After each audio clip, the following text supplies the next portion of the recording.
All right. Welcome, everyone. This is Gender 101.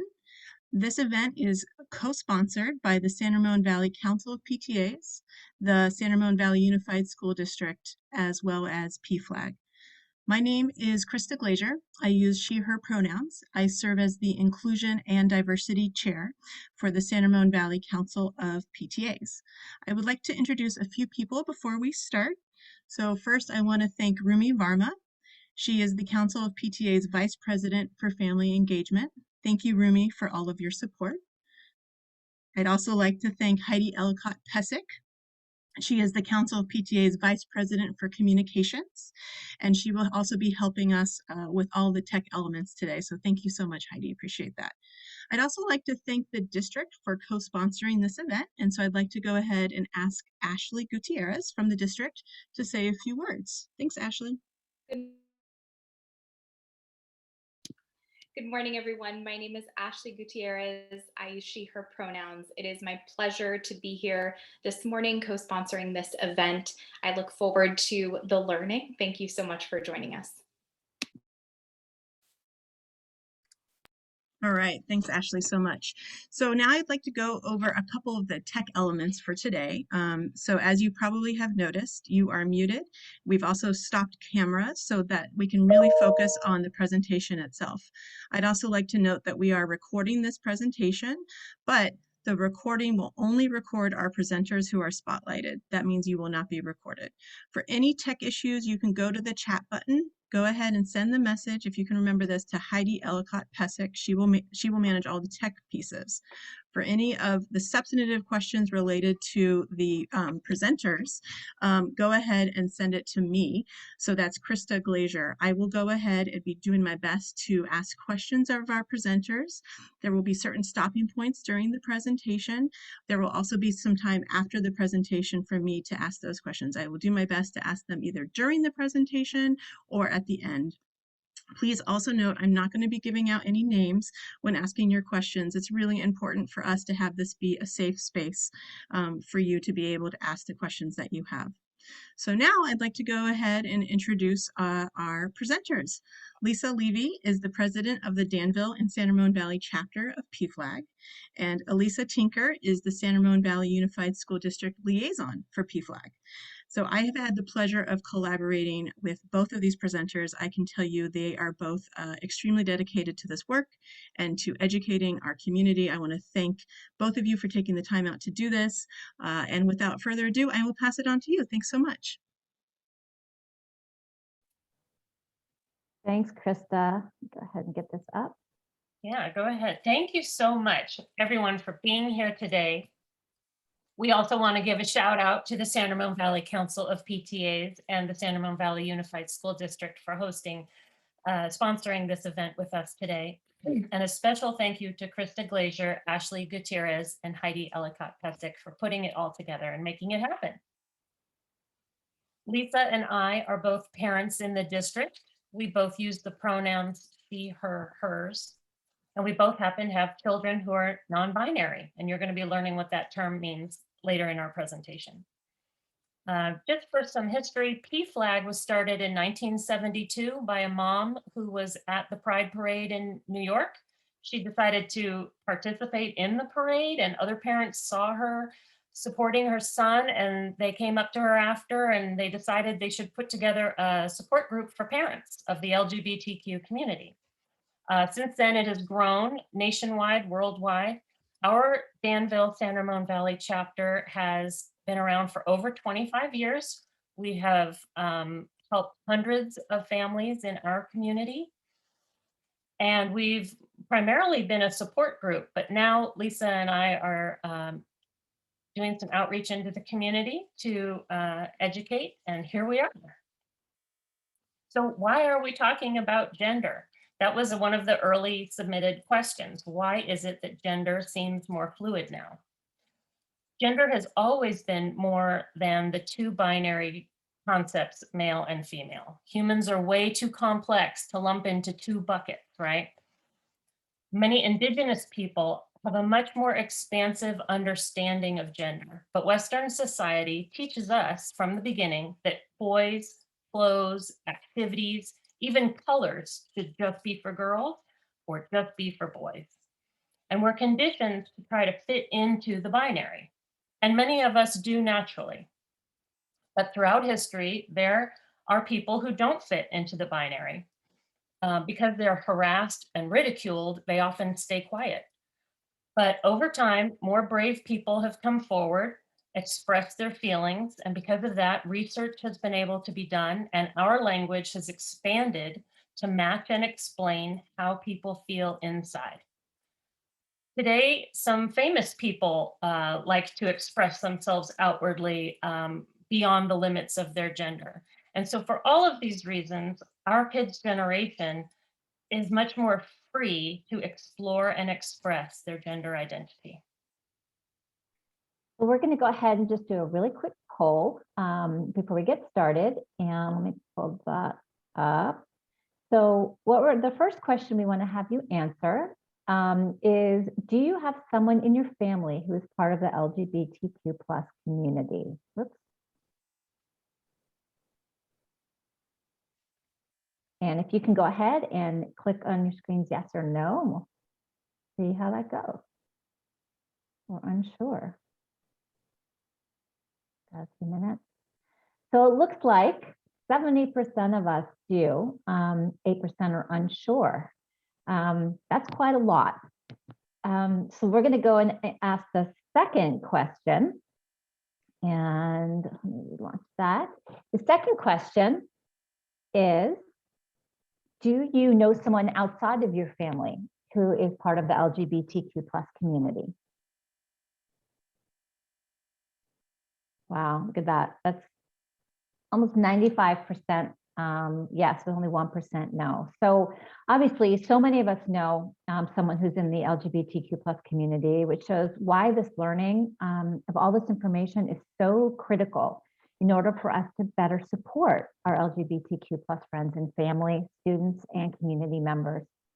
The more understanding and acceptance we have, the safer and more comfortable all people will be living their authentic lives. So thanks for that.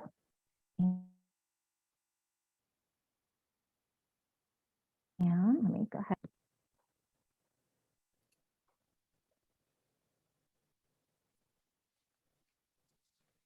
Lisa, you're good? Whoops. Okay, yes. I'm gonna close this down. I still have the poll on my screen. Oh, I'm sorry, I didn't know mine. Okay. So today we're going to be going over LGBTQ plus terminology, gaining an understanding of gender, and learning what inclusive language is, why it's important, and how to use it. Let's begin with the basics. There we go. Let's begin with the basics. What do the letters LGBTQ plus stand for? L, G, and B all refer to an individual's sexual orientation. Lesbian, gay, and bisexual all refer to who a person is attracted to, physically, romantically, or emotionally. Lesbian is actually the only term in the whole acronym that tells you a person's gender. Lesbian tells you gender and sexual orientation because by definition, a lesbian is a woman who is attracted to other women. Historically, gay meant a man who is attracted to other men, but now gay can be used as a blanket term for anyone in the LGBTQ community. So sometimes a lesbian would prefer to be called a gay woman. Bisexual refers to someone who is attracted to people of their own gender and another gender. So again, these terms are about sexual orientation. T stands for transgender, which has nothing to do with your sexual orientation. Transgender is about your gender identity, and your gender identity is about how you feel inside related to your gender. Do you feel male, female, neither, both? A transgender person is someone who feels differently inside than how they were assigned at birth. And we'll go over that deeper in a few moments. Q stands for queer or questioning.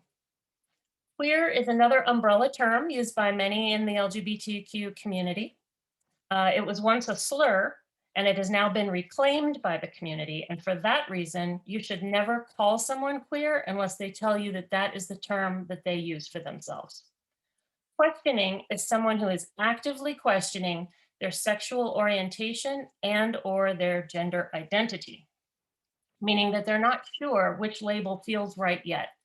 And remember, if you don't have the language or examples out in the world to model how you feel inside, it can take a little while to figure out which words best describe you.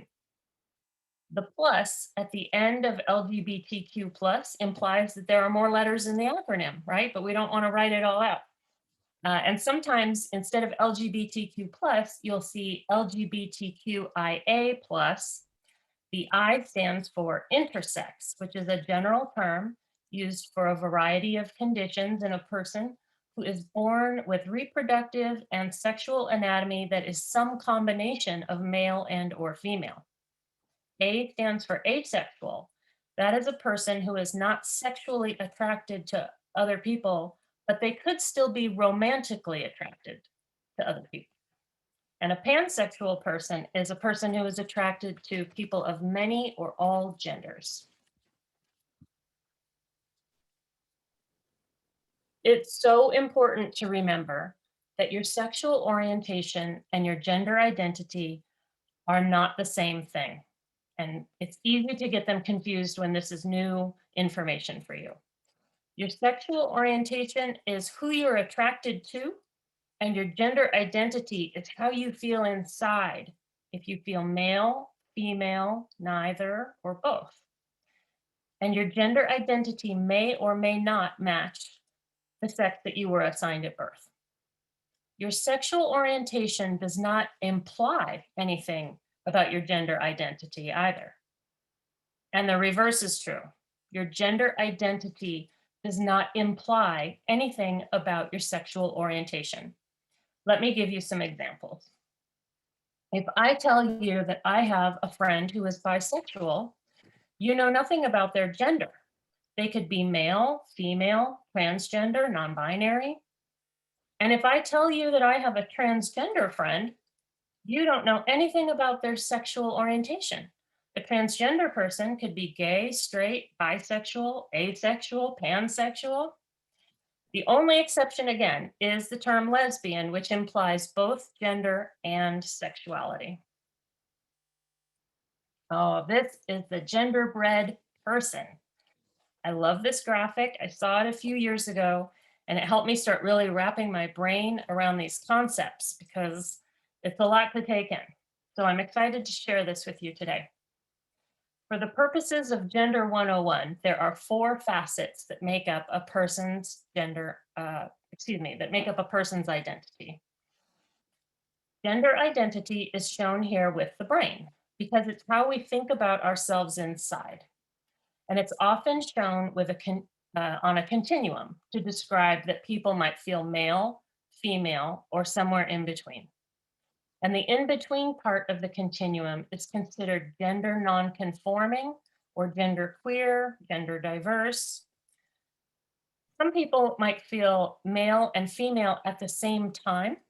They might never feel male or female, or they could oscillate back and forth between the two. And you can only know someone's gender identity when they tell you how they feel inside about themselves. Gender expression is shown by the line outside the genderbread person.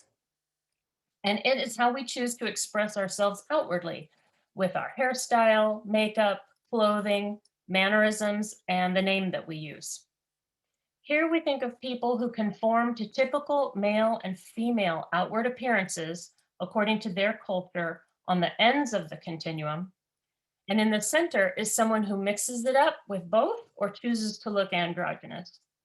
At first, we may see someone's outward expression and make assumptions about the other facets. We shouldn't do that. Biological sex is the sex someone is assigned at birth, typically based on external genitalia, but also based on your sex hormones and your chromosomes. And as we know, even biological sex is on a continuum because intersex people have sex characteristics that are some combination of male and or female. Lastly is your sex orientation shown with the heart, because it refers to who you are attracted to physically, emotionally, and romantically, which again lies on a continuum.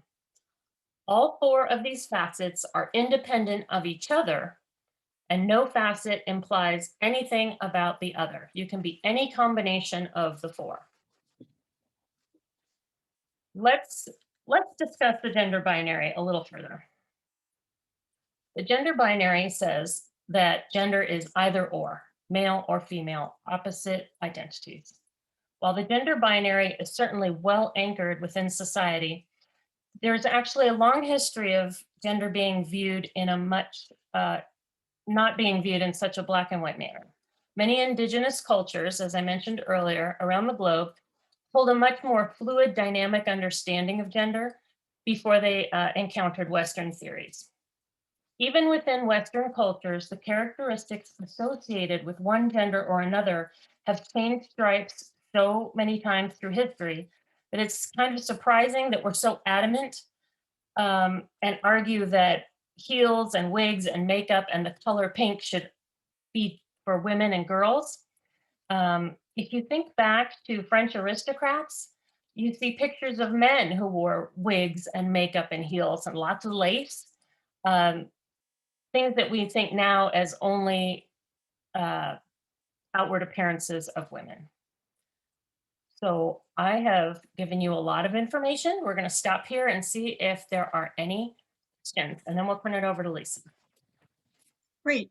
Two questions, actually. One is that PFLAG used to stand for Parents and Friends of Lesbians and Gays, I believe. What does it currently stand for? Or what people are asking about, like the terminology.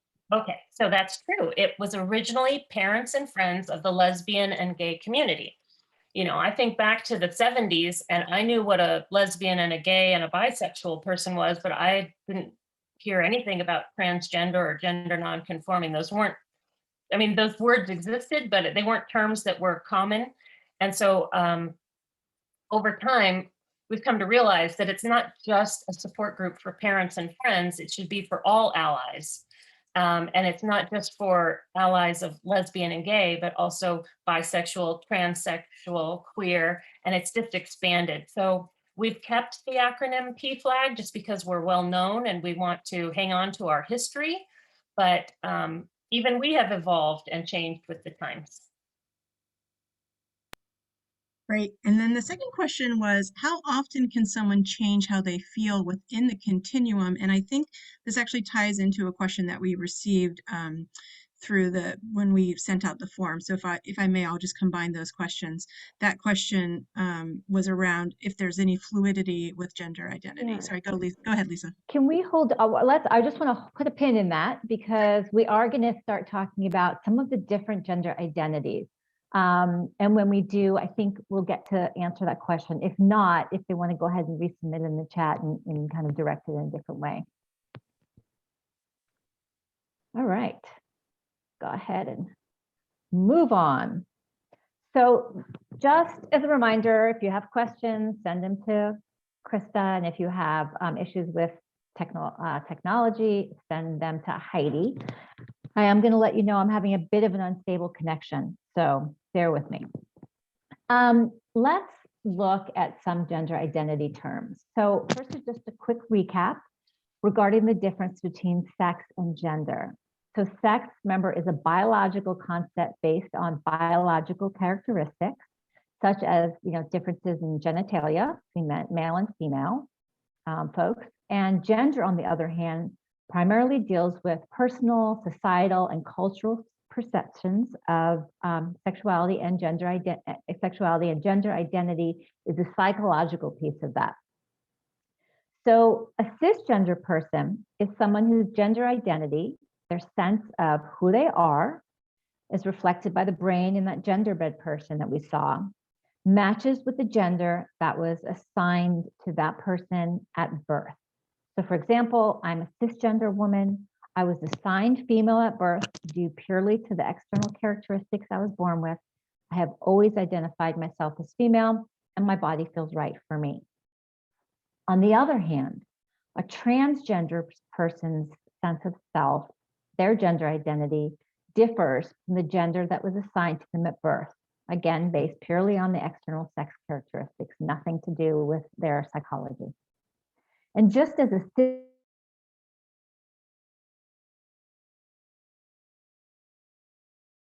Lost audio.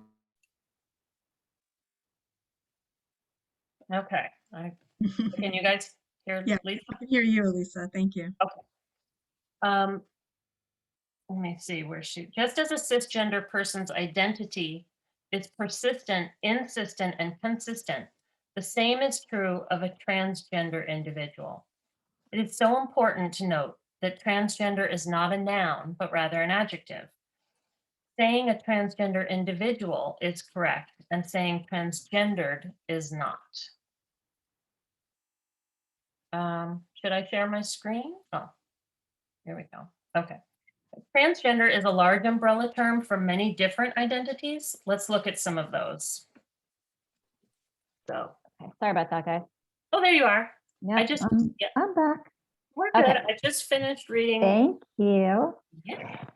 So, gender identity terms. Let's look at some more of those. So, trans woman is someone who was assigned male at birth, but identifies as female. It doesn't matter whether this person has aligned either their body or their expression with their gender identity. If a person who is assigned male at birth has the gender identity of a female, they are a transgender female. A transgender woman is a woman, just one that was born into a different body. And typically the appropriate pronouns for a transgender woman are she, her, and hers. The same kind of concept is true for a transgender man, who is a person assigned female at birth, but identifies as male. And again, their identity, not their body or their expression, is what matters. And typically the appropriate pronouns for a transgender man would be he, his, and him. Transgender people align with the binary view of gender. Transgender man is a man, a transgender woman is a woman. Their bodies just don't match how they feel inside. But gender diverse is an umbrella term for gender identities and expressions that are not exclusively male or female.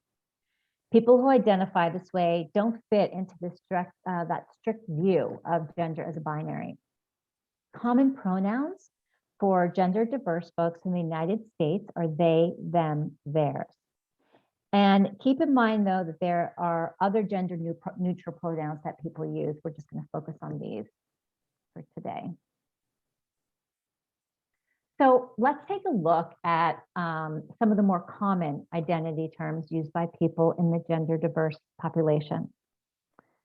Many folks who identify as gender diverse use the terms genderqueer, gender nonconforming, or non-binary, which all relate to a person who doesn't subscribe to conventional gender distinctions, but identifies with neither, both, or a combination of genders. An agender person is someone who doesn't identify themselves as having any particular gender. Gender fluid relates to a person who doesn't identify themselves as having a fixed gender.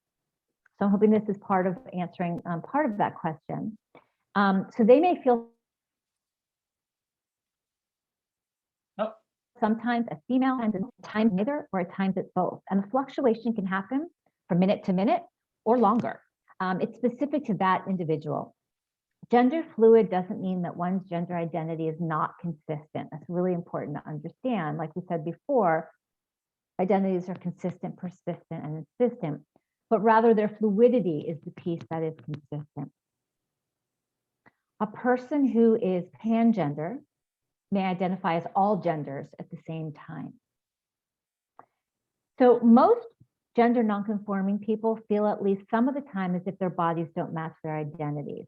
But a gender expansive person or gender creative person feels that they're in the correct body, but they reject expected gender roles and stereotypes. They don't want to be hemmed in, or don't feel like they're hemmed in, that they really align completely with those gender roles.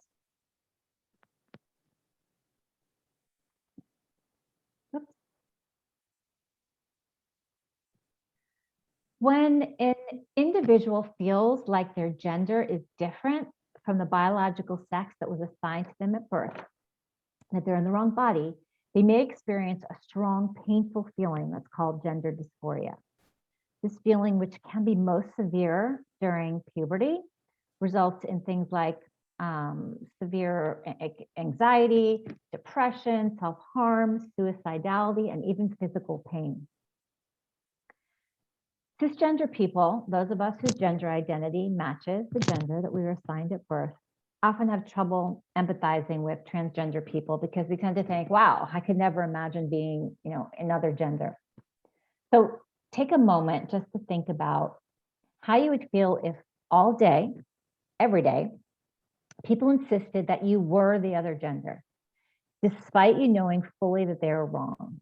They insist that you must act and feel like another gender, and you feel like there's something that's terribly wrong with you when you know, in fact, that there really isn't. On top of this, imagine that you're in the wrong body all the time. That feeling is gender dysphoria.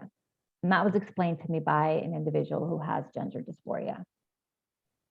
The severity of gender dysphoria varies from person to person. It can be fleeting or it can be long lasting, and it may be debilitating, where it can cause problems with school performance, social interactions, just kind of getting by in life. And it also, that physical pain can cause some problems as well. Dysphoria can be triggered by many different things. So for example, a non-binary or transgender male, when they have a period, that can cause gender dysphoria, or when someone calls them the wrong pronoun or name, just looking in the mirror or even feeling one's body move in a certain way. All of those things can cause this feeling of gender dysphoria.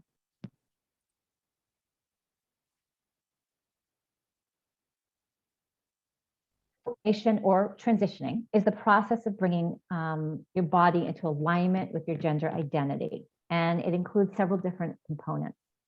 So the social aspects of transitioning include things like changing one's chosen or affirming name, the pronouns that are used, gender expression, things like, changing hairstyle or length, clothes, wearing makeup, or voice therapy to change the timbre of someone's voice. Psychological affirmation is when an individual feels that their gender is respected and validated. And so this allows them to be able to resist internalized stigma and transphobia. Medical affirmation includes things like puberty blockers, which have temporary effects, hormone therapy, and gender confirmation surgery. And then finally, there are the legal changes. And those are court approved. So you get a judge to approve of the change, and then you make your name change and gender marker changes permanent and legal by getting a new birth certificate, passport, IDs, all of that issued with the correct name and gender. And being transgender is not dependent upon a medical procedure, treatment, or therapy. Even if a person does not or has not gone through any part of the affirmation process, it's their own gender identity, their trans identity that determines what their gender is. And again, we're going to say this over and over again, but it is so important to remember that someone's gender, you cannot tell by how they look. A transgender may never go through any form of transitioning for a number of reasons, including fear for their safety, lack of acceptance at home, monetary reasons, or purely because they don't feel that they need to. A transition is not needed to be valid. So transgender women do not need to look feminine. Transgender men do not need to look masculine, and non-binary individuals do not need to look androgynous. It's all individual preference. So we received a question in advance about at what age a child should transition. So first of all, before any changes take place, we recommend taking your child to one of the gender clinics in the area. Kaiser has a gender clinic, UCSF has a gender clinic, Contra Costa has a gender clinic. And for any surgical procedures, you'll need a letter from a therapist. And so you need to make sure that your child sees a therapist, and it will indicate that their identity is persistent, consistent, and insistent. Some surgeons won't perform surgery until a child is 16, but things like puberty blockers should be done before puberty. Social transitioning can happen at any time. leave that timing up to your child. It's really important. So let's stop here again and see if we have any questions on this portion of the presentation. Chris, do you have any questions? Thanks, Lisa. I don't have any questions right now. Just as a reminder, if you do have questions, you can go to chat and send it to Great. Krista Glazier. And I do have questions for the end, but I'll hold those for the end. Great. Okay. Okay, thank you. So I'm going to give you an analogy. This is a true story. My uncle was born left-handed, and 60 some years ago, he was in grammar school, and his teachers would tell him that it was a sin to be left-handed. They would ridicule him and swat his left hand every time he tried to innately write with his left hand. They forced him to use his right hand for writing, and this went on for years. He never became a right-handed person. He was just forced to live with one aspect of his life that was completely foreign and awkward and uncomfortable for him. He became anxious and nervous and even developed a stutter. He was taught that his left-handedness was wrong and unnatural. To this day, he is still nervous and he still stutters. But now he writes with his left hand because he's left-handed. Imagine being forced to use your non-dominant hand consistently. You'd get better at it, but it would never feel natural. Now think about the negative effects on you if you were told that your whole identity and your whole body were wrong, and that your outward appearance and even your interests had to be a certain way and not the way that you felt naturally inside. This is not a perfect analogy. No analogy is perfect, but I think it's one that helps us begin to understand what our gender nonconforming loved ones are experiencing with gender dysphoria. Our LGBTQ community often feels way more stress than others. This is not because they are LGBTQ. It's because of the interaction that they get with people. They feel unaccepted, unrecognized, and bullied by society. Just as my uncle didn't feel anxious because he was left-handed, he felt anxious because of the interaction he was getting with people based on his left-handedness and the way that he was treated.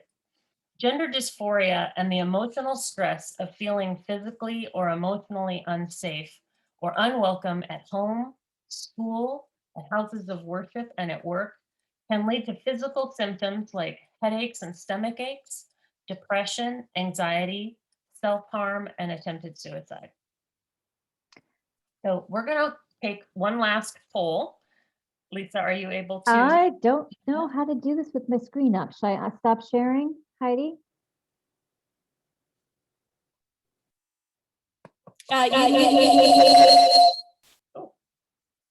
No? And Krista or Heidi? Okay. I should be able to launch it. Let's see if I can relaunch it. Lisa, Okay. what's the, Oh, there we go. there it is. Okay. Okay. So the question question is, yeah. oh, go ahead. Go ahead. Have you experienced someone treating you negatively or making assumptions about you based on part of your identity or how you look?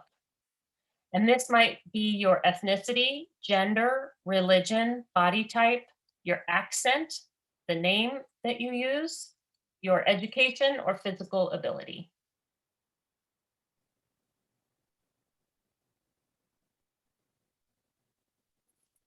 Looks like lots of us have experienced this.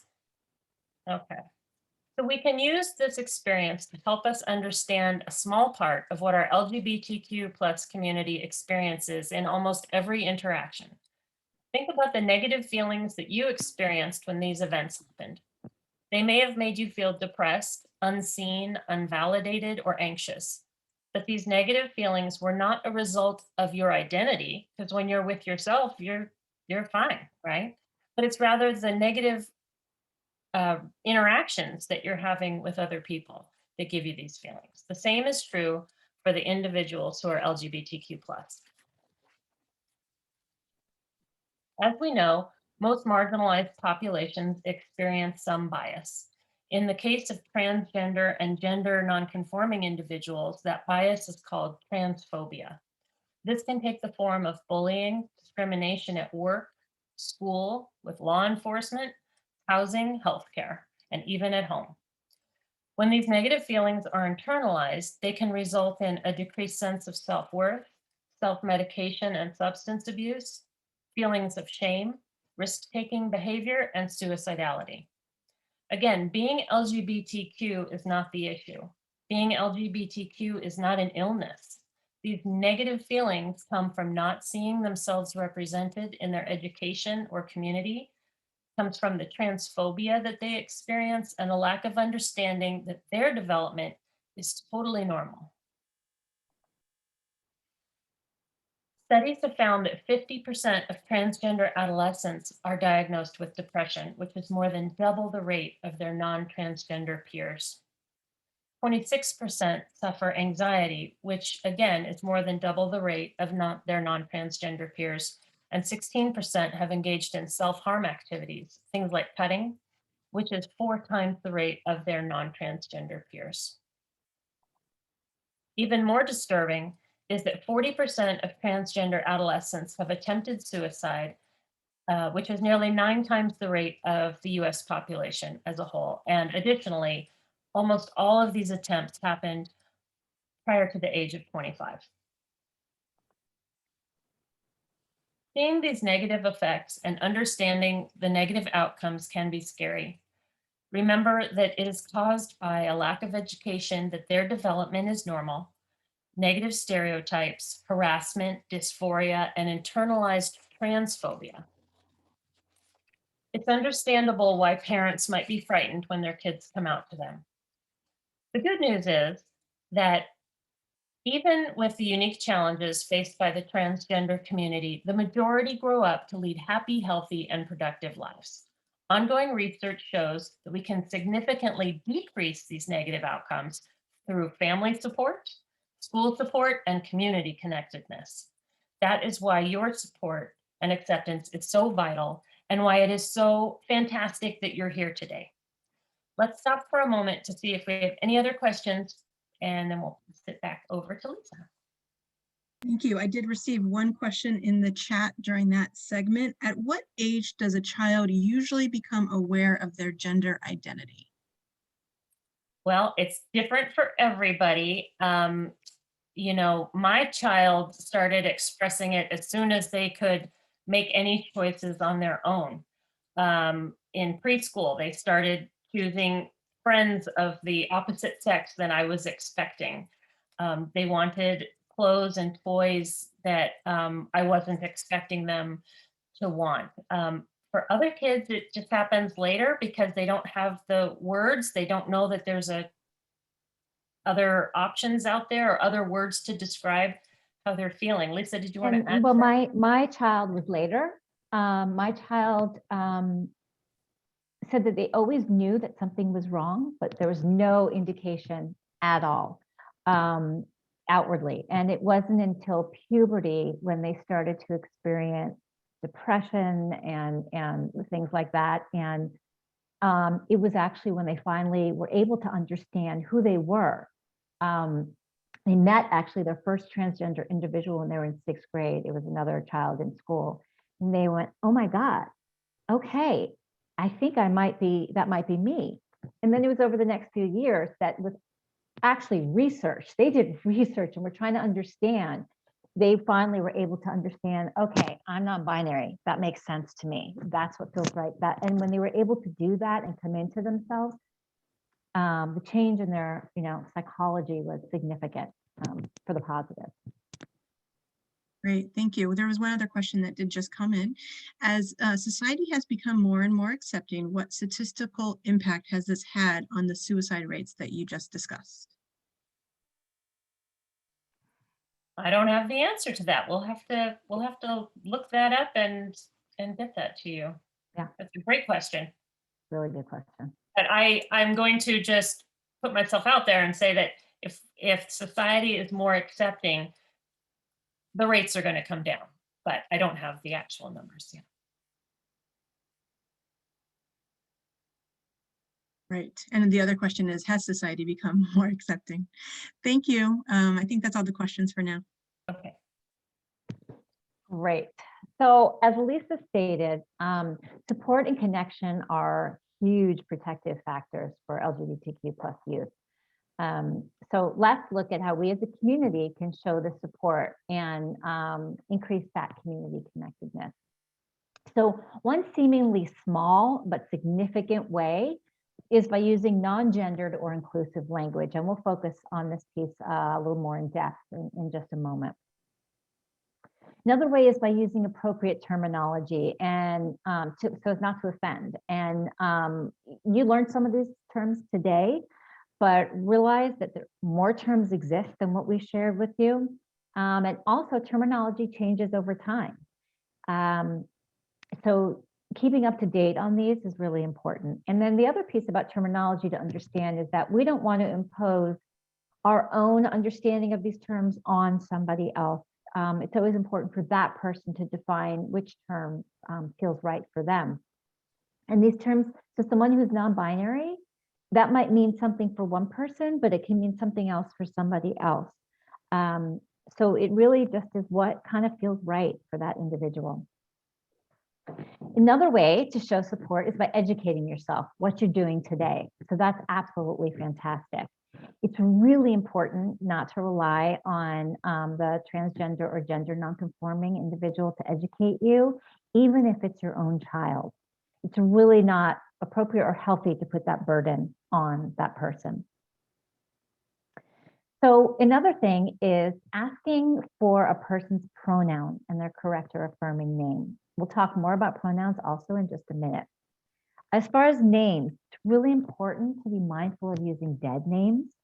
Dead name is the word that transgender folks use for the name that they were born with, but they no longer use because that name is not affirming of their current gender identity.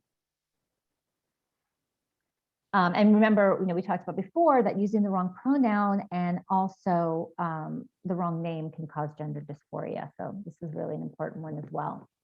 You can share your pronouns when introducing yourself on either name badges or email sign-offs, or even when you meet somebody new. I share my pronouns, not because I don't think it's obvious what my pronouns are, but I share it for two particular reasons.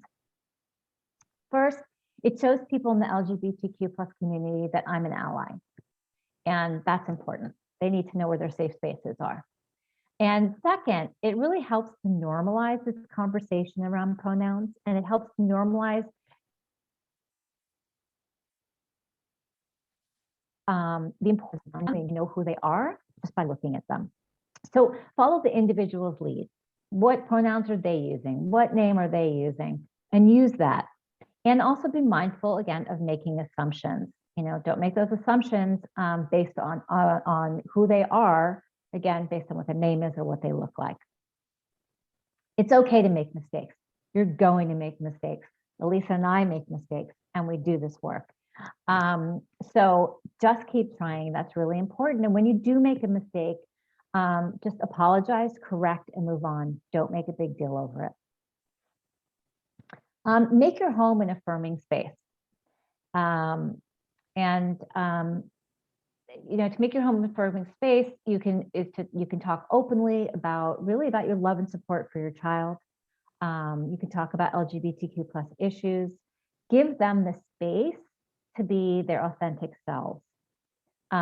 Flags, pins, rainbows, all of that stuff are symbols of allyship and support, and use them. Be an ally. By challenging transphobic remarks when you hear them, always, and by supporting organizations that help the LGBTQ plus community. And then check your own biases. We all have biases just by living in this world. It's human. The importance, though, in your work as an ally includes recognizing and challenging your own anti-LGBTQ biases.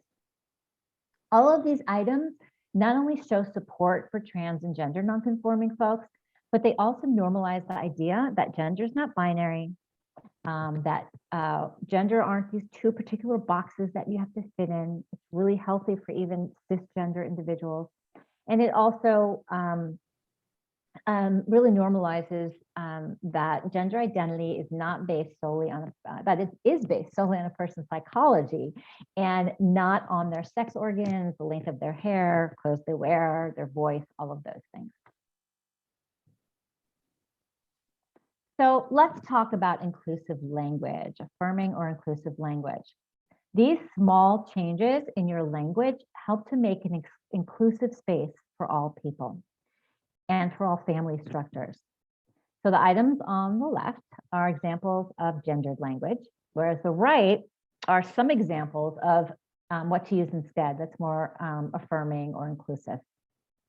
So let's take a look. So instead of using words like boys, girls, use, if you're in class, use students or learners or brilliant minds. You can use kids. Be creative and expansive. Instead of guys or gals, use folks or everyone. When you're speaking with other parents, if you're not, and I can speak to this from personal experience, if you're not absolutely positive of parent strategy, instead of son or daughter, use child, or if you're a teacher and you're talking to parents, use the word student. Rather than asking someone if their kids are boys or girls, you can ask what pronouns their kids use. That's a much more inclusive way to find out about someone's family. Remember also that someone's family members may be part of the LGBTQ plus community, so ensure you're using inclusive language when speaking about parents or family structure. So instead of mother and father, you can use parents, grown up, adult, caregiver, guardian. Instead of husband and wife, you can use words like partner. And a lot of times when you're in a more formal setting or giving a big presentation, we like to welcome ladies and gentlemen. That just kind of right there shuts out those other individuals who don't feel like they're a lady or a gentleman.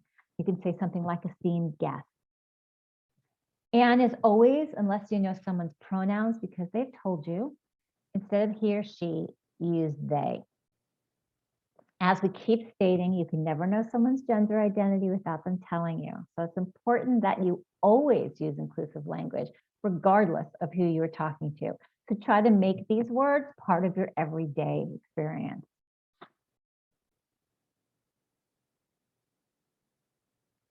So let's talk pronouns. Why are pronouns so important?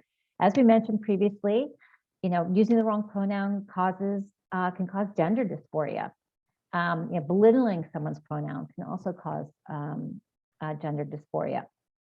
And studies show that transgender and non-binary youth who reported having their pronouns respected by all or most people in their lives attempted suicide at half of the rate of those who did not have their pronouns respected. Half the rate. That's huge. So this small change has a huge impact. It's critical that you always respect and use the correct pronoun. Since so many non-binary youth in America use they, them pronouns, let's take a look at how to use them. So they, them, theirs, themselves. You use these words just as if you were talking about several people. So you don't change the verb. The only time that it's a change is when you're talking about themselves versus themselves.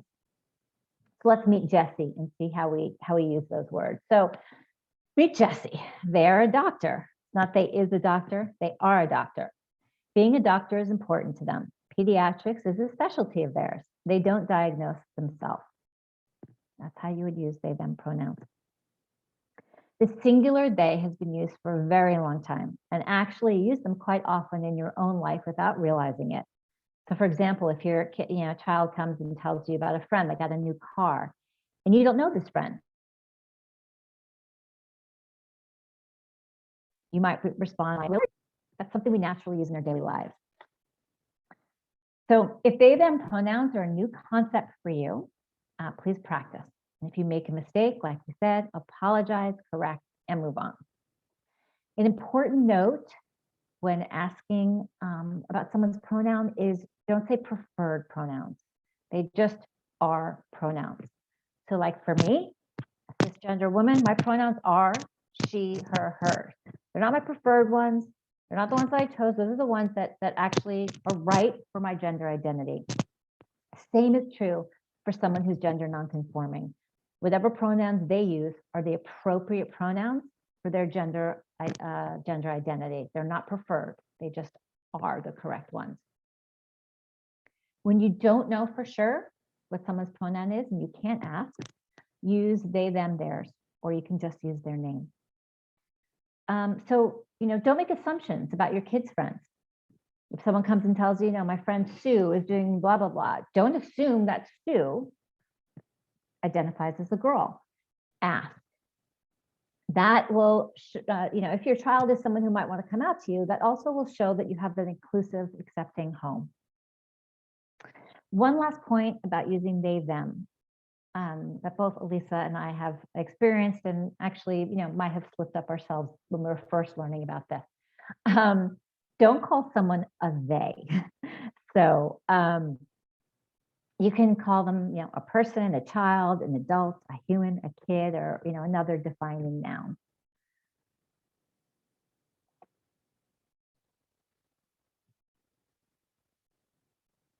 So what do you do if your child comes out to you?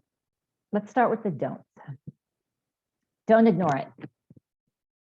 First of all, ignoring it won't change anything. Second, ignoring it, even if you're totally okay with it, will send the exact opposite message that you don't really care. So coming out is a process, and your child needs to know that you'll listen whenever they need you to do that. Don't say, I knew all along.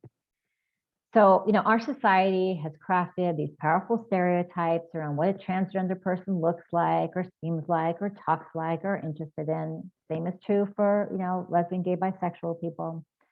And it's really important to remember that everyone goes through their own unique journey to understanding themselves and their identity, and that those are unique to who they are.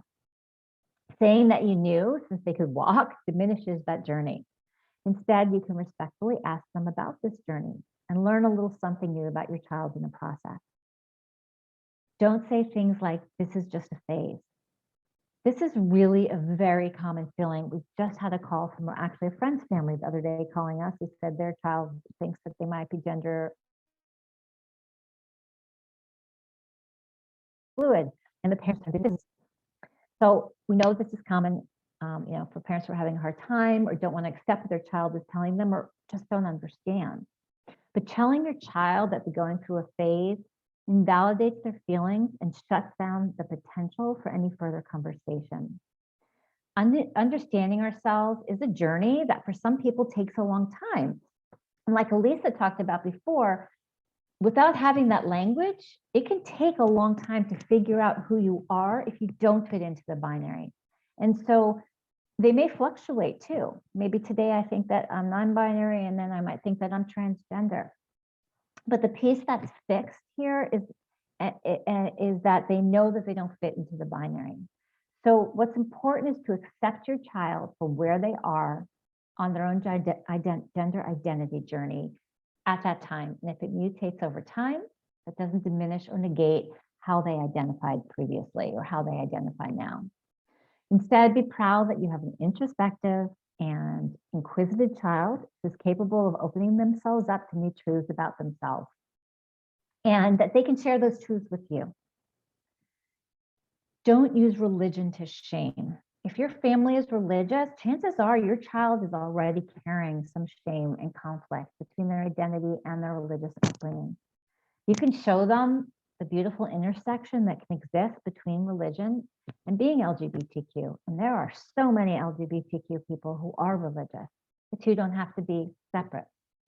You can learn about the world of LGBTQ folks and leaders who welcome people with all different sexualities and gender identities. And there are several places of worship in our area that are open and affirming. And if you're looking for any of those, please feel free to reach out to us. We have a giant list. So that's what you shouldn't do. What do? You tell them that you believe and love them and thank them for sharing themselves with you. If you do nothing else, tell your kid you love them. Trust me, you can't say these words enough right now. The fear of parental rejection is very real for most kids. So anything you can say to show them that you believe what they're telling you and that it doesn't change your love for them and that they're still the same kid you've always known them love is truly the best gift you can give them. Thank them for being vulnerable and trusting you with this information and assure them that they're safe and loved. Ask what kind of support they need. There are lots of questions that you can ask about this to kind of see where they are in terms of support. Are they ready to come out to anyone else in your family, or do they want to keep this private between the two of you? Do they feel comfortable being at school, or is there any bullying or anything else going on that needs to be addressed? Is there a GSA or another LGBTQ plus youth program that they want to try out so they can meet other kids in the community in their area? So that's really important. And to this, it's an evolving community. So remember that the terminology and understanding of identities is always evolving. Commit to educating yourself. Learn about the history of LGBTQ rights and the movement, and discover icons that you and your kid can look up and understand so they can see themselves in our history. Support organizations that are working to make the world a better place for your kid and other kids like them. And last, get support for yourself. Remember, this is totally okay for you to have questions, maybe even some fears after your child has come out. It can be difficult having to rewrite the future that you had written for them, that you had envisioned for them from the time that they were born. That's okay. This is a big deal for you too. And finding support for yourself will equip you with the tools and knowledge that you need to better support your child. Remember that providing your kid a safe and supportive home is the single best thing that you can do for them to ensure that while their future may be different than you thought, it can still be beautiful. And that living as their authentic selves will allow your child to be free and to free up all that anxiety and energy that they've used to kind of push themselves down and hide themselves. Once they free that up, seeing who they are and seeing their true selves is amazing. And that allows them to be that, the amazing person and live their best lives. So if your child comes out to you and you need some help, you can call us. If you're not comfortable calling us or being part of a support group in your local community, we've got other Contra Costa chapters that we can refer you to. PFLAG has monthly support meetings that you can attend. We do that every month. It's online right now, but we do it rain or shine, no matter what's going on in the world, pandemic or not. We have a resource library, referral list. We have a PFLAG Zoom social for high schoolers on Sundays for every month during COVID. I think it's the first Sunday of the month. We bring in LGBTQ plus related speakers to educate ourselves. And we also engage in community advocacy and education, including this work, including the other work that we're currently doing as a partner with the district and individual schools to help ensure our curriculum is inclusive for all students, and that teachers and staff and counselors can both create more inclusive spaces and are also better able to support our LGBTQ plus students. If you want to get involved in the work that we're doing, also please reach out. So we're done with the presentation part. Let's go ahead and open the floor up to questions. Great. Thank you both so much. First of all, this has been really, really wonderful. And no surprise, there are a ton of questions that have just come in. So if you'll be patient with me, I will do my best to just kind of go through them all. Okay. I did receive 2 questions about, you referred to the dead name. And so 2 questions about that. One in particular just said, have you considered the psychological impact to the parent of using the term dead name? How can parents reconcile this with their sadness? I hate the term dead name. I find it offensive because I spent months trying to find the perfect sweet little name for my child. But that's the term that they use. And I've told my child I prefer the term birth name because that was their name given at birth. So we've found a compromise there. But it's just important when we felt like it was important educating you that you know that that's what they call it. Yeah, it's a tough one as a parent. I didn't. And it's important that we actually also use their terminology. And it can also be a beautiful thing. So like Lisa, my name, the name we picked for our child has such significant meaning for us. And that was actually the hardest part for us, was changing their name. It's really hard. And seeing how freeing it is for them to pick this new name that aligns with who they are, seeing that beauty kind of overshadows that other piece. And yeah, we have to go through a bit of a mourning process. And be honest with you, you have to go through that mourning process. And seeing who your child comes out on the other side as is beautiful and amazing and wonderful. We're actually going to be doing kind of a ceremony once their name becomes legal to kind of show that rebirth of we're re-entering into this world with this new name, new body, new who you are, and that felt right for our family. So lots of different things that you can do, but it is hard. I'm not going to lie. And I went through a mourning process through some of the steps as well. It's important not show too much of that to your child because they find it so negative, but it's healthy for you. And that's why I recommend PFLAG or talking to other parents going through the same thing, because that's something we can support each other with and not show that negative stuff to our kid who's trying so hard, wants so badly to be accepted for who they are. Great, thank you. A lot of questions around the terminology that you went over. So, for example, how do you introduce them to kids who are learning English since they is used as more than one? How do you kind of change that in terms of that lesson at the very beginning? Yeah. You know, if you don't know someone's gender, you'll use they anyway. So if I walked into an empty room and saw an umbrella, I'd say to myself, oh, somebody left their umbrella. I'm only talking about one person, but I don't know their gender.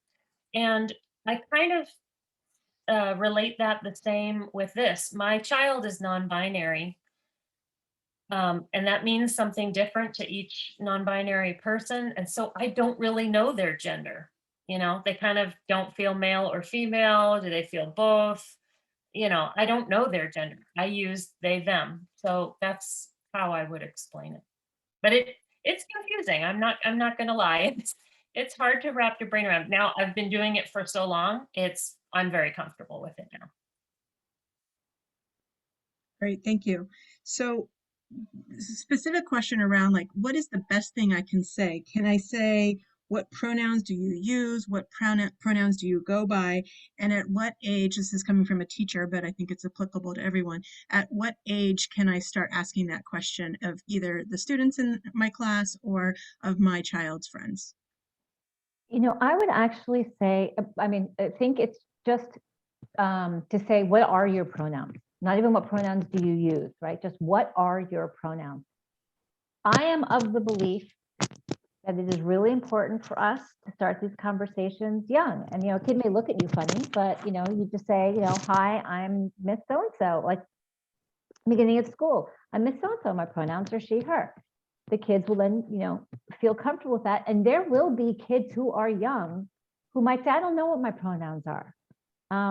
So I think that this stuff has to be done really early. We need to be able to show our kids from a very young age. And also, you know, introduce books in the classroom that have non-binary folks in them so that they can see themselves in the stories that are out there. I don't know, Yeah. Lisa, if you feel differently, but that's really my opinion. And I know that for my child, that would have been really helpful. Yeah, I agree. I think if I'm introducing myself and I say my pronoun, then it lends itself for the other person to just naturally give me their pronoun. You know, if that's not a common thing for them, then they won't. But if they feel like that's something they want to share, then you've just given them the invitation without even having to ask.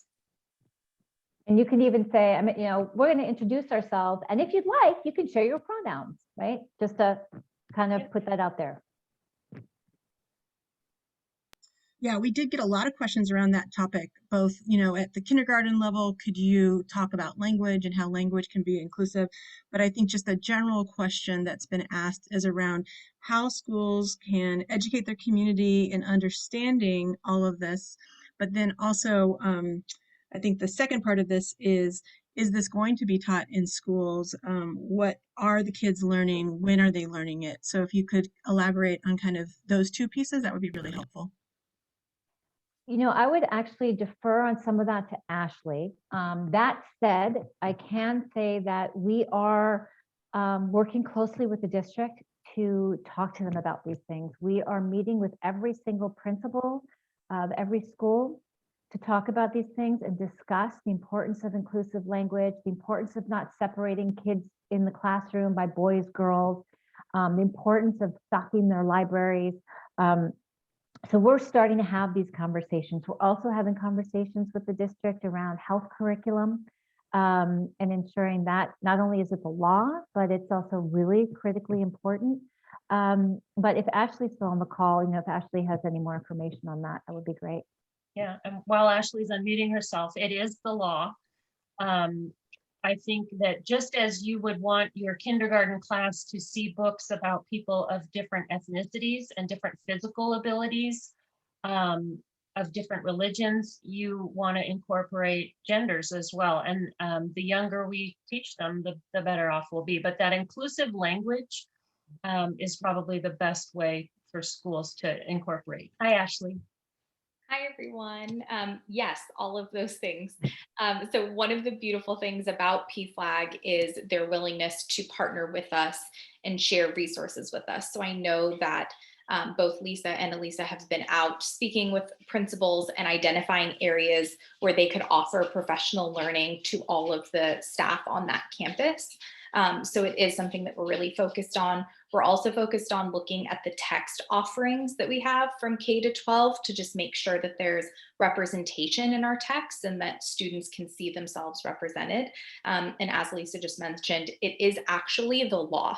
So one of the things that I do a lot of work around is making sure that all teachers and all staff understand their legal responsibilities for infusing this content into curriculum to make sure that we're all creating a safe and inclusive environment for all of our students, and knowing that the earlier students learn about these things, the better they will be at creating spaces that are inclusive in their friend groups and kind of as they move through their schooling journey together. So it's not just important that students who identify as LGBTQ+ have these learning experiences, but that all students have these learning experiences to reduce, misinformation or bias that might exist that comes just from an absence of learning.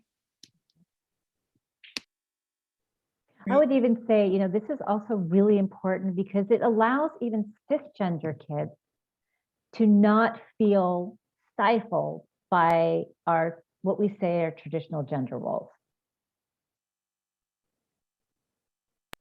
Great, thank you so much. Another question came in. I'll try to do it justice, but basically the question was around, when I introduce myself to people, this person is saying, I don't identify my race, I don't identify my religion, I don't identify if I'm left or right-handed, I don't identify my hair color. And so the question is, why do I identify my gender identity, and why is gender identity different than those other identities? Some of those identities you can see, like your hair color and, hints of what your race might be. But we're just trying to normalize this because you can't see what someone's gender is by looking at them. And so we want to normalize it for our kids who don't feel that they fit in the binary. Want to add to that? Yeah, we talked about how when you misgender somebody, that can cause gender dysphoria. That is really severe and debilitating. I have seen what it does to my child. It's not good. And so if we can, that is why we want people to understand you cannot make assumptions about someone based on how they look. Oh, I got froze, I think. I see you. We can't make assumptions based on how someone looks. And so, like Elisa said, these other things are visible. Religion, perhaps not. And, that's your own question, but I don't have people saying to me, calling me the wrong religion and causing me to feel bad. How do I feel when someone assumes that I celebrate a certain holiday? I do kind of feel a little bit like, why do you just assume that about me? So I can feel that. So it's those assumptions, and we shouldn't be making assumptions based on people based on how they look. The only way you can know is by knowing their pronouns. Great, thank you. A couple more questions around pronouns. Did you talk about what neopronouns are? Could you define that? Did not, and I have not heard that word. Nope, Okay, great. neither. I'm going to look it up after. Yeah. I'm going to educate myself today. Thank you. I'll write that down. There was another question around, you talked about using folks, and this person asked if using folks is considered or could be considered rude or demeaning. You know what? I haven't heard that, but if it is, I really want to know that. So I will look into that. Thank That's you. not a word I use. I've been using folks when I write it, even with an X, to try and be more inclusive. Right, I've So seen Ashley do. that's the word that I'm using, and trying to be inclusive of more than just gender, inclusive across the board. But if that's the case, that's something I need to know. A question about, would it be okay to wear rainbows, or this person has heard that that could be also viewed as appropriation if they identify as an ally? I can't say. Lost audio. Oh, did we lose her? I mean, I wear things with children, but that's another thing would be good to know. I can, from personal experience and knowing my kid and my kid's friends that they have that are in the community, they think it's totally fine. Yeah, I I like have a it. T-shirt of a mama bear cradling the rainbow baby bear. And I have a shirt that says human, and each letter and the word is a different flag of the LGBTQ community. And that's how I show my allyship if I'm meeting a GSA club or something like that. Or going to a Things pride like parade. we have, like cities and towns that raise the rainbow flag. That's not, it's to show inclusion and acceptance, as opposed to trying to rather than appropriation. And a follow-up back to that folks question, why is folks, F-O-L-X, different from using F-O-L-K-S in terms of gender? Maybe we can ask Ashley to answer that, since you've used F-O-L-X before. Yeah, I identify as Cuban American, and so I also use the term Latinx rather than gendering with the O or the A, just when I don't know. So really, I'm just trying to cast the widest, broadest, most inclusive net possible.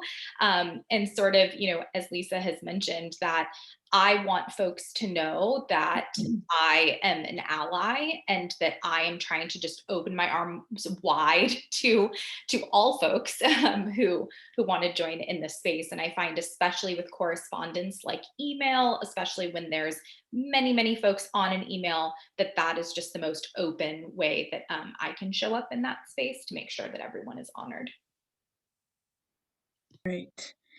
How would I proceed if my child's come out to me, but then really doesn't want to talk about it? I've given them resources, I've given them teen appropriate websites, but I'm just not sure what to do now. I would say, I'll start, follow your child's lead. If your kid wants to talk about it, they'll talk about it. If they don't want to talk about it, they don't. But the fact that they've shared it with you is wonderful. They want you in the know. And one mistake I made when my child first settled on a label for themselves is I was very focused on it, very hyper focused. I wanted to learn as much as I could, and I was asking all these questions of my child. I was trying to educate myself through my child. And my kid finally said, there's a lot more to me than being LGBTQ. I don't want to talk about it all the time. I want to feel normal with my mom, my parents, my mom, dad, in our case. And I had to remind myself to not talk about it all the time, and to, talk about their friends and their activities and their hobbies and things like that. And naturally, when they felt like everything was good and we were back to normal, the conversation started again. And the only thing I would add to that, and yes, yes, yes, to everything Elisa just said, is that, not everybody needs support, right? Some people are just like, I'm good with this. I know who I am. I'm fine with it. I don't need anything. I just need you to know me and know who I am. And that's it. Yeah, they don't want to be your LGBTQ kid. They want to be They your want to kid. be your kid. Absolutely. And why is this something that we have to talk about? And If I'm the other thing heterosexual or cisgender, we don't talk about it. So why? the other thing I'm going to add to that is I have 2 other children. And when this occurred, I spent all my energy on my LGBTQ kid, and I stopped paying as much attention to my other 2 children just because I was so worried, were they going to be treated right? Were they safe? What was going to happen?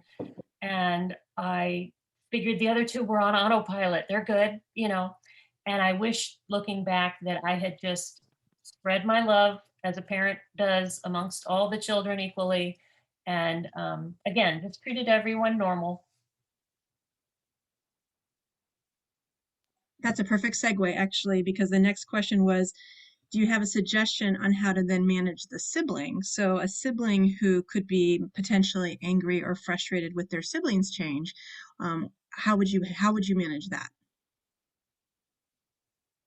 Well, I'll start. Hopefully you have some backup. I think in general, younger people are more open to these ideas than us old folks. And if you explain to them that a lot of times we label toys and colors and activities as just for girls and just for boys, but really there are so many things out there that everybody should be able to enjoy. Some girls like to play with cars and action figures, wear sweatpants and play on the baseball team. There are boys who want to play house or play dolls and want to wear pink or purple and maybe even take ballet, who knows? People should be allowed to pursue all the things that make them happy, I think your child will be able to recognize that and maybe ask if there are any things that they enjoy that, that we label for the other gender. And the parent should know that if your child is doing those things, it doesn't necessarily mean that they are gay or transgender. They're just exploring all the options, right? But from there, I think you can explain to the sibling that this other child, how this child feels inside, that they don't, feel the same way. And do you have anything to add to that, Lisa? Are you frozen? I would add, yeah, no, I would add to that first of all, I would try to understand why they're angry. Is it because they're afraid that they're going to be viewed differently now?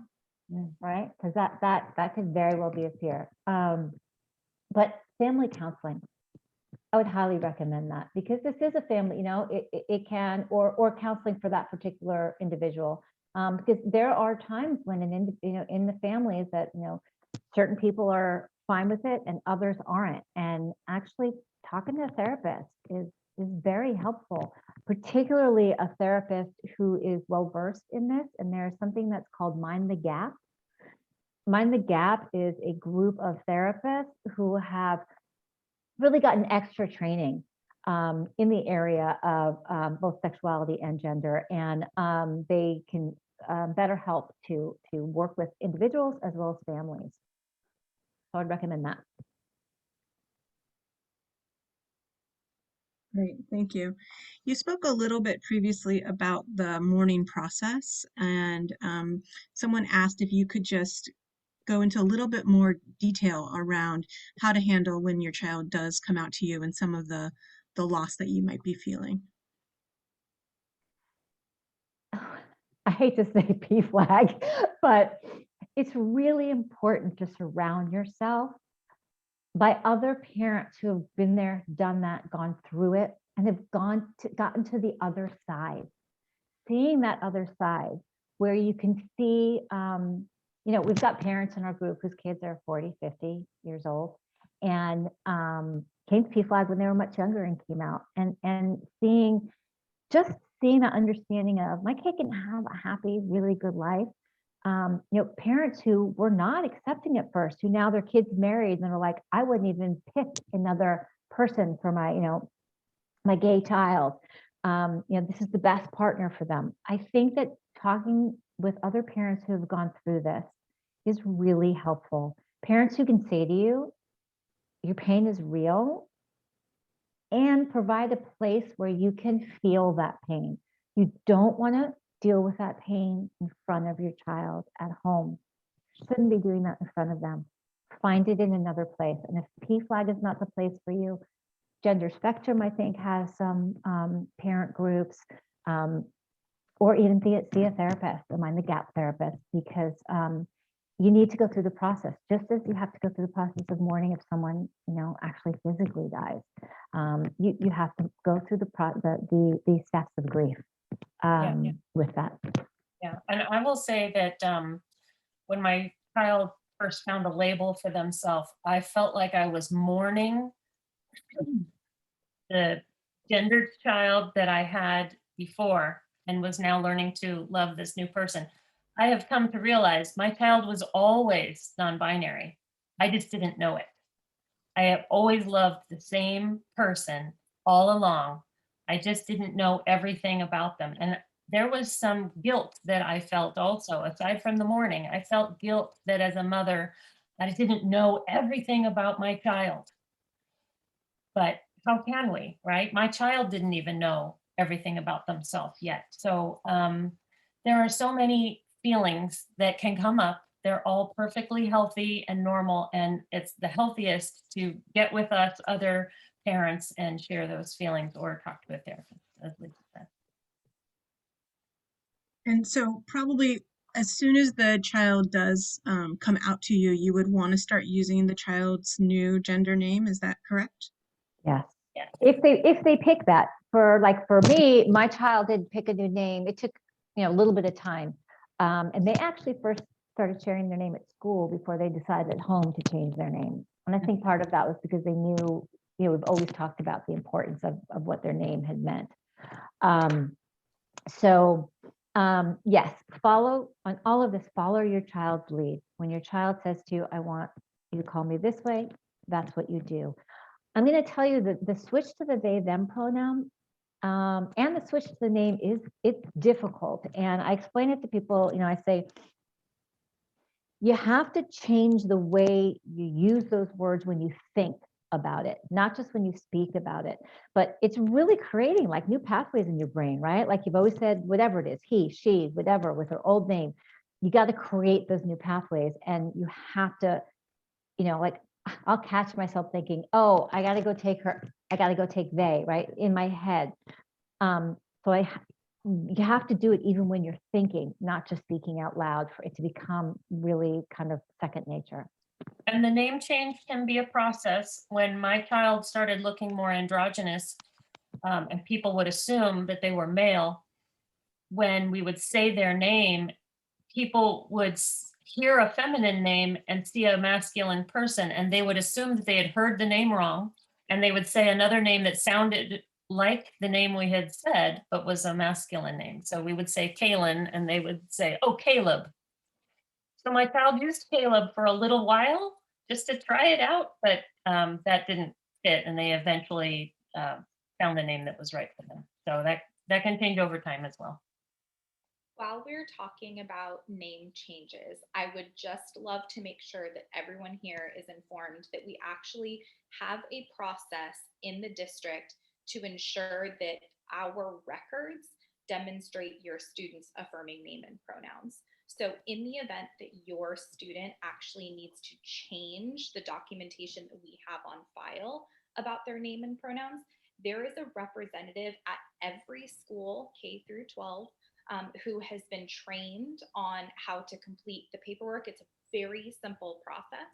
And they're also trained on what is referred to as a gender support plan. It actually comes from the Gender Spectrum website that I've dropped into the chat. And we can complete as much or as little of that plan as your child would like. We are essentially just trying to make sure that they know who the safe adults on campus are, who they can turn to when they need support, how we might be able to support the family at home, connecting folks to resources. So if you ever need support with that because you're not sure who the person on your campus is, you can certainly go directly to the principal as they've identified the point person, but you're also welcome to reach out to me directly and I'll make sure that you're connected to the right person for your campus.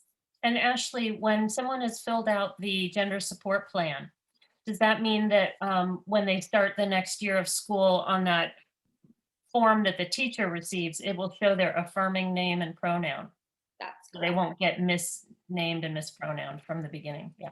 That's correct. And much like a 504 plan, if your student receives accommodations or an IEP, if they're enrolled in special education, the gender support plan will actually follow them in their file.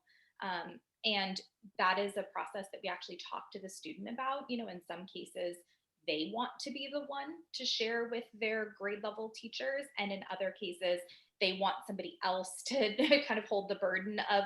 And so we try to really go with the student's lead and note in the file accordingly. So we do have some students who actually don't want that information to travel with them and they want to have the conversation with each set of teachers each year. And others are like, I've told you once, now you take care of it and you make sure all my teachers know. So we really kind of follow the student's lead there, but we do have structures set up for either way. Great, thank you. So someone asked, is it harmful to use he or she pronouns first and assume you'll be corrected if someone prefers different pronouns, since the vast majority of us use pronouns associated with the way we look? Yeah. Go ahead, Liz. No, I didn't. My internet went. I didn't hear. Yeah, if you assume someone's pronouns and you misgender them, they could feel that gender dysphoria. I highly recommend introducing yourself with your pronouns and then letting that person tell you their pronouns. And if they don't tell you their pronouns, you know, higher odds that they're using the pronoun you're going to assume, but you really don't know unless you've asked, and you can do harm by misgendering somebody. The other thing, you know, as we put in one of the slides, is follow their lead. Listen, you know, if you don't feel comfortable asking, either use they, them, right? I didn't know who they are. I just automatically say they, them until my kid tells me. The other thing is just, you know, if you hear, just follow the lead of that person. Just really be inclined to, you know, to listen in. Great. There were a lot of questions too around the use of bathrooms, and specifically, I think, how to respond. I think this is like kind of the broader question that would be great to answer. How to respond to community members who either have anxiety over binary restroom assignments, sports, etc., or say that you're exposing my kid to indoctrination by doing this. How do we respond to that feedback? There's a number of things. First of all, there's the law. Second of all, there is the indoctrination piece. No one would, the fact that, and this is what my child says to me, no one would choose to have to live this way, right? To deal with the dysphoria, to deal with the bullying, the harassment, the worry that they're not going to be able to get married or they're going to be discriminated against in the workplace. No one would choose that. So indoctrination does not cause someone to be LGBTQ like that. And research shows that, you know, that's absolutely not the case. The third piece is, again, evidence shows that there is actually less violent activities that happen in non-binary restrooms than do in non-gendered restrooms than do in gendered restrooms. If a man wants to, or a male wants to attack a woman, that's really where everyone's fear comes from. They're going to get into the restroom and they're going to do what they want. A transgender woman is a woman. They are not there it's not a man who's dressing up as a woman. A transgender woman is a woman just born into a different body. The thing about sports, I've been getting a lot of questions about that.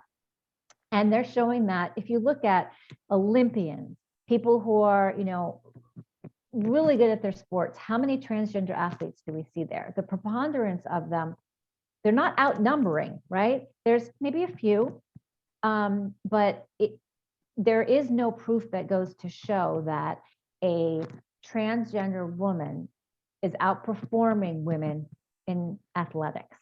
That's not happening, not the case.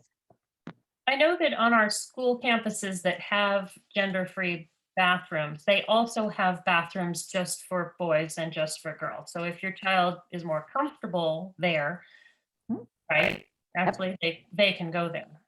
My child going to school every day, one of the most stressful things for them was, where do I go to the bathroom? And they would not drink water, they would not eat food because they were afraid that they would have to use the bathroom. And they thought, if I go into this bathroom, these certain people who've known me since I was little are going to think I'm in the wrong place. And if I go into that bathroom and I look different, people might think I'm going in the wrong place. And it was this huge stress, when you have to go to the bathroom at the mall and you don't know where the bathroom is and it's stressing you out.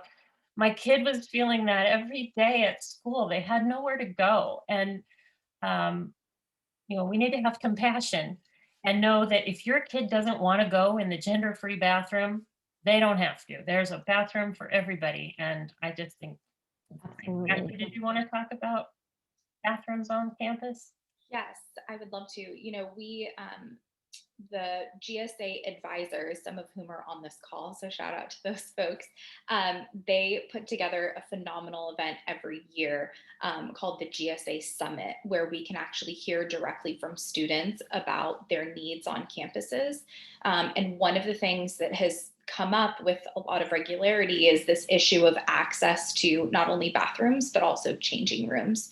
And so that is something that we are really paying a lot of attention to as a district and working with our facilities team to try to get rectified. So currently there are single stall gender neutral bathrooms available K-12.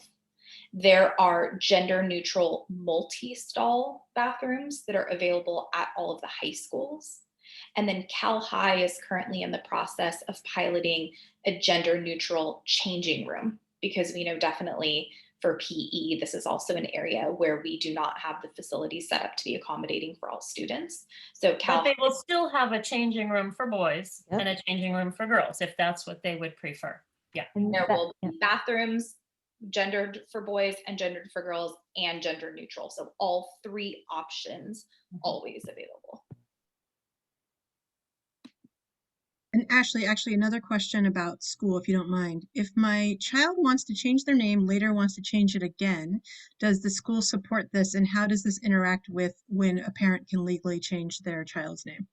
Yep. So the student can change their name as many times as they need to. I have definitely had a few students who I am familiar with because I have seen the form come through a few times for them this year. But as far as I'm concerned, it is a very simple process and a very simple procedure for us. And I would rather take 3 minutes to update a student's affirming name than have them, be the recipient of any harm. So I am happy to change that form as many times as is necessary for name and also pronouns. And we have a system that allows us to change these names, whether you have legal documentation or not. It's actually the law that students have the right to have their affirming name and pronouns documented in our system, regardless of the legal aspect and the official legal name change, because we don't want that to be a barrier, because we know access to that process can be difficult for some families, especially for English language learners, multilingual families who just navigating that bureaucracy can be difficult. So we're just trying to remove as many barriers as possible. And if your student has a legal name documented with us and then an affirming name, we just end up presenting two of everything. So your student will get two high school diplomas and just two of those sets of documents like that until it's legally changed. Great. Thank you, Ashley. Can you speak to the experience of a gay or lesbian child who may want to feel connected with their friends who identify as transgender or genderqueer or non-binary, and whether or not identifying with your assigned gender, can still mean that you support LGBT issues and rights. There were some questions around just making sure that we're being supportive of our gay and lesbian students as well as our trans students, and making sure that that's a focus as well. Absolutely, absolutely. And the reason why we're doing this as Gender 101 is because this stuff is really new for a lot of people, and it's a lot, and it's difficult, and it's hard to get our heads around. Also, we are seeing that the families are coming to us for support now. We're having more and more and more parents with trans and non-binary students. So this seemed to be kind of the pain piece. But absolutely, all of the work that we're doing is looking at that. And all of the laws that exist also exist for everyone under the LGBTQ+ umbrella. And in terms of identifying as your own gender and being an ally, absolutely. I mean, I'm a cisgender woman. I completely identify that way, and this is what I do. Same with Elisa. Would you add anything, Lisa?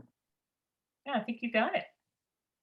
I think we are seeing more parents come with gender nonconforming or transgender kids. I don't know if that's because it's just more accepted in society to be gay or lesbian, and so those parents don't have as many issues right now. I don't know why, but we have parents with gay, lesbian, and bisexual children as well.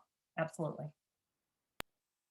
Okay, next question. When you were explaining gender dysphoria and discussed people being forced to use genders that they don't feel on the inside, I immediately related, because this is how I feel about this topic. How do you reconcile those two concerns? Meaning that in an effort for others feeling comfortable, I feel like I'm ignoring the most basic form of science and reproduction. How can you help me with this? I mean, that's right. That's where the kind of the rub is, right? There's, I think it's just a matter of doing research. Really, like part of it is doing research, and part of it is understanding that you should be absolutely 100% comfortable in your own skin with who you are, and understand that it's okay and normal for somebody else to feel completely different and how they are. Your gender identity doesn't change at all because we have these new identities, these new, which aren't new. They've been around forever. It's just that we now have the language, and we now have more people who feel comfortable coming out.